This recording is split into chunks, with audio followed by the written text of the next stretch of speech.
What's up, everybody? My name is Jameson Tank. Welcome back to the Jameson on the Rocks podcast. Today we are doing episode number 50. Woo! 50 episodes. Glad to be here. Gonna mix it up for the 50th. Been wanting to do this for a long time. Had a lot of people asking me how I just booked my band's first tour. We did a little tri-state tour, 35 dates. We've done 50 dates this year, which doesn't seem like a lot till you have to play them all. And just had so many people asking me, so many bands, and I see a lot of bands making mistakes in this category, in my opinion. So I feel like if I had any sort of knowledge on it, which I think I do a little bit, that I could help some people out, to help some bands get some shows, which is what it's all about. And so we're going to do it today. I got a few tips. I wrote some things down I wanted to talk about. I'm going to tell you how I booked my band's first tour. Let's get into it. So, step number one is kind of an obvious step to me, but I felt like it was worth noting. Play local shows is step number one. Go ahead and try to take over your hometown kind of stuff. Like, build something that makes other towns want to book you is what I mean, per se. So at least be playing the 5 cities around you, anything within an hour I feel like you should be hitting, as long as there's a scene there of some sort. And in doing this, you're honing your craft musically, which is probably the most important thing, I guess. And you're getting your stage presence down. You're getting all that stuff down. If you've been playing for a while, you can skip this step, obviously. But you're building a track record is very important part of it. And if you're doing things right, you should be filming everything you do, which is what I try to do. I will say I've missed some. But film everything in the beginning, because your EPK is just going to be slam empty for a little while. You know what I mean? You've only played 2 shows, and one was at your mom's house, like just hanging out with all your mom's friends, playing to 10 people. You get what I'm saying? So if you can get any show filmed with people in it, with you playing live, this is what the venue owners are going to want to see, if you get what I mean. They are going to want to see evidence that this is what you do, kind of, sort of. Not that you're just like, oh, like, we'll just play, you know what I mean? They want to see you taking yourself seriously, which kind of takes us into step number 2, leading off step number 1, which is build a badass EPK. Very important step. A lot of times the first thing the venue owners ask me is, let's see the EPK. And usually I just go ahead and send it now so they don't have to ask anymore. But going off step 1, you're playing the shows and filming your first shows is ammunition for your EPK, per se. So you're going to take all those videos that you've got and put them in your EPK. Every show you play, you want a show history list in your EPK. I'm going to tag my EPK in the comments of this. So if you want to look at my EPK and see what I'm talking about, I've got a flipbook EPK, which is kind of fancy. I don't really care for the like the CD Baby EPKs, in my opinion. Those are kind of like stiff and like super, I hate to say corporate, but like just like no expression in them, kind of. And you want your EPK to stick out, you want to be like, oh, wow, this is different, And I did the flipbook EPK, which you'll see in my bio. It's pretty cool. And you're putting everything on there. Put your list of covers on there if you're a cover band. Put your list of originals. Put which songs you play. I had a lot of venues start asking me for that, like, hey, what songs are you guys playing? Like, they just want to know if you're going to match their audience. If they already have it, they don't have to ask you. That's one less email you have to send. That's one less email that they could get lost in the clutter, and not respond to you. Put your cover list on there. Put pictures of the band on there. Put a little description of the band members. I mean, anything that can make them connect with you and want to book you is important, in my opinion. So all this stuff helps a ton in like just the viewing process, which takes us to step 3, or tip 3, whichever way you like to go with it, is hone your pitch. Your pitch is very important. I think this might be the most important step, in a way, is honing your pitch, which is your email, per se, for the most part. You got to have your story told in an email that is not too long, kind of. So I'm also going to tag a picture of the emails that I send, not the exact one, but I'm going to send you a template, or I'm going to tag a template up here somewhere in this video, and you can see what I mean. You want to? Let me just pull one up, actually. You know what? Let's see what we got. I'm going to pull up an actual one. Let's see. Hold on. Checking. Okay, so you're going to start the email in the subject tab. You're going to want to put insert band name, booking, with an exclamation point. That's what I always do. It's something to stick out. Then again, these rules are all just that I've tested and seen. If your subject line sticks out, it helps a ton, I think. So insert band name, booking, exclamation point. Another thing I do in emails is I always pretend as if the person I'm reaching out to wants to book bands. So I'm always like, thank you for helping getting us booked. We would love to come play. Thanks for considering us, that sort of stuff. Don't be like, I don't know if you guys book bands or whatever, but we would really love to play. Like, we don't play very much. You don't want to put that energy into it. You want to put the energy into is that you need to book us. This is why. So let me read this email. Okay, here we go. I'll start it out with, hey, my name is Jameson Tank. I'm the lead singer and frontman of Athens band Jameson Tank. I heard from insert that you were the best contact to reach out to about getting booked. Even if I haven't heard from someone, if I just pick their email up off the Instagram, I always make it assume like I've been told that this is the correct thing. You don't want to bother people, You don't want to be like, hey, this is me spamming you. So that's kind of worked for me. I'll say, this is, I heard from insert name, or I just heard that this is the best way to reach out to you. And assuming you had the email, it is, And hold on, I'm scrolling. And then you'll want to say, skip a line and give a little brief rundown on your band. Like, not long. Like, I used to put the whole bio in there, and I stopped doing that because it's too much to dig through. You want to say, insert band name is a band from Athens, Georgia. We're extremely passionate about what we do. We're college musicians who just graduated, and we're chasing our music dream full time. We are trying to book a tour and would love to add insert venue name to our list of shows. I always like to throw in high frequency words like love, like we would just love to come. Like, keep it positive, you know what I mean? You want to put good energy into this email. So another thing to note here is know your venue, kind of, okay? If you're reaching out to a venue that only does 3 hours worth of cover material and originals are going to be frowned upon, you might want to lean that way on your email. Say, I would love to bring a 3-hour upbeat cover set to insert venue name. If you're playing somewhere that's strictly original, that you're going to push your original music at, like, I don't know, a famous venue or one that's very not covery, be like, hi, I would love to bring our set of upbeat, popular originals that we've been honing to your venue. So know your venue is another thing, because some venues are going to have zero interest in you playing an hour worth of originals. And maybe that marks you out of that venue just in general. But if not, you want to be specific. If not, keep it super broad and let them ask you, which is another way to go. But I would prefer to say, hey, this venue, I see what bands they're having. I see what times the band are playing at. I see the videos. They're playing covers. Boom, we'll sneak a few originals in, that kind of thing. So send that over. Putting the correct energy into this is very important, I think. So, moving along. Underneath that, I would put it. Anyways, I would make sure you're dropping the correct venue names in, of course, like especially if you're copy and pasting emails, which I try not to do. I'll just copy the main one and always drop in the venue names. Anyways, that seems important. You know what I mean? The next up, I would put your track record in smaller print. I'd put every show you played. I'd say, here's our track record. Here's every show we played. If it's 6 shows, list all 6. If you played open mic night, list it. Put the city next to it or whatever. Anything to make it seem like you played some, because they want bands that are playing. Underneath that, the same, probably like 12 size font, I would put, here's our current bookings. Put everything you got booked. Put your fall schedule. Put all that stuff. If you don't have anything booked, you can skip this. So if you're just starting, you could wait until you do have something. Yes. Moving along. Underneath that, let's see what I've got. Underneath that, this is a pretty short email. You don't want it to be too long. I was doing too long emails at the front. I learned from that. I would say, essentially, we love, insert the town they're in, and your venue, insert venue name, and would love to come play an amazing set for you guys in insert time. We will put on a great show that your audience will not forget. Just kind of gas yourself up a little bit. And then I'd say below, I will attach a link to my EPK, a link to our video from our show, insert place, and a link from the other night show at insert place. Just as many links as you can tag underneath that is great. And then I say, thanks for your help getting us booked. Yet again, assuming they're going to book us, which is great. And your name. And a lot of people like to use representation. They like to have a manager, even if it's not a real manager. They just get somebody or they use their name in the email.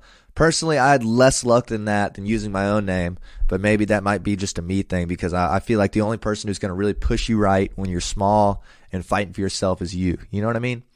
That being said, if you've got a great manager, send it. That looks better. Representation won't hurt one bit. And then underneath all of that, you'll see I have link to our latest single, link to Jameson Tank's latest single on every streaming platform, my phone number, my email, my booking email, my website, and my logo very small at the bottom. Makes you look more professional, in my opinion. So the whole pitch thing, which is rule number 3, hone your pitch, is keep it brief, Show that you're playing shows. Show that you've played shows. Show that you're passionate about what you're doing without writing a absolute story. You know what I'm saying? Like, they don't need to read your whole bio that you've got in your Spotify. They don't need to read 6 paragraphs about how you started, 2 members left, they joined again, your buddy quit, you started singing, that sort of stuff. They don't give a fuck. They just want to hear that you're playing shows, that you're doing what you're doing, and you love it. And when I started formatting my emails like this, I'm giving you guys all my tricks, man. You guys are going to be getting all my gigs. No worries. This is what the whole point.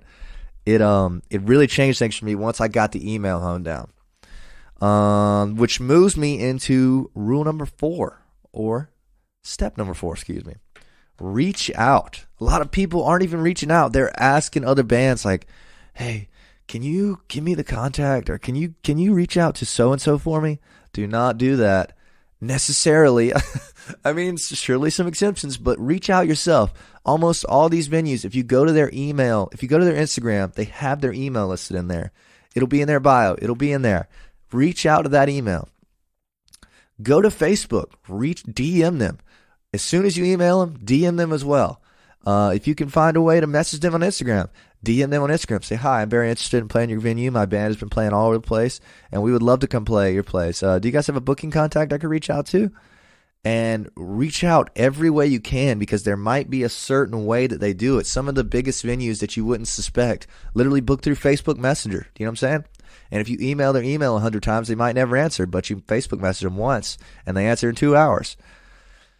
That's an important tip I never picked up on until recently.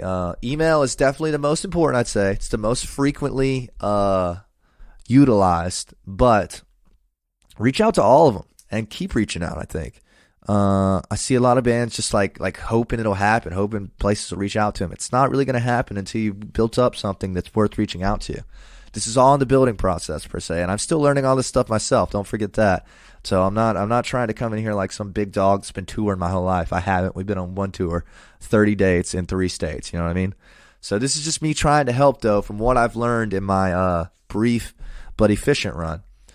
So moving along, step number 4. I just think it's funny when YouTube videos do this. Step 4 is, or no, that last one was step 4. Step 5. Step 5 is reach out again. This is the second most important step, I think. Okay, I can't tell you how many times I've reached out to venues, sent them this beautifully crafted email that I just told you, and nothing for 6 months, 8 months, a year even. And I used to, when I first started, I was like, dang it, man, I just wish they would book me, you know? And then I had to get over that little pity party thing and just keep reaching out. Reach out once every 2 weeks. Follow up, respond to your own email that they haven't responded to, and say, hey, just checking back in. This is Jameson Tank, just checking back in. Wanted to say that we've been playing. We played nearby, insert venue name. We played nearby, insert venue name, and we killed it. Here's a video from that show. Give them some more evidence. Give them something that says you're working. Or, hey, we just had a write-up done by the Red and Black in Athens, Georgia. Here's the article. Read about us. We would still love to come play your venue. Give us a shout anytime. Here's my phone number. Boom. I've had so many of those go through. I can't tell you how many venues it's taken 3 follow-up. No, not even 3. 3 to 10 follow-ups. I have people that I'm still reaching out to this day from venues that I want to play. I've sent them 10, 15 messages. They haven't responded. I'm going to keep sending them. They're going to hear from me, you know what I mean? And I've had a few, like, for example, this one venue in Columbia, literally reached out to them for a year, once every 2 weeks, sent an email. I've missed a few weeks here and there, don't get me wrong. But literally the other week, they messaged back, said, hey, sorry I never got back to you. Are you available next week? They had somebody canceled. They needed somebody. Boom. Who's been hitting them up? Oh, there's that guy that's been annoying the shit out of us for a month. You know what I mean? Let's get him in there. We got in there. We played it. We built a relationship. I just emailed him a minute ago. Said, thanks for having us. We had a blast. Sorry I had to pester you, but hope you enjoyed us. And he said, yes, dude, I'm sorry it took me so long to respond. That's my bad. Let's get you back as soon as possible. See? Relationship built, which is another thing to note. This isn't necessarily a step yet. It should have been a step, but build relationships with these venues. Try to befriend the managers. Try to understand what they're trying to do. The more you understand what they're trying to do, the better you can do what you're doing. So, like, if they're trying to build a certain following, or if they're trying to have a night for just music, you know, if you're building a relationship with these guys, and some of these managers, they've just ended up being great friends of mine, you know what I mean? They're just booking. Their main job is to make money, of course. They're not. A lot of them are not necessarily worried about the music as much. But if you can befriend them, the first person that'll come to mind when something goes astray or they need somebody is you. And that's what keeps you on the road, if you know what I mean. Oh, excuse me.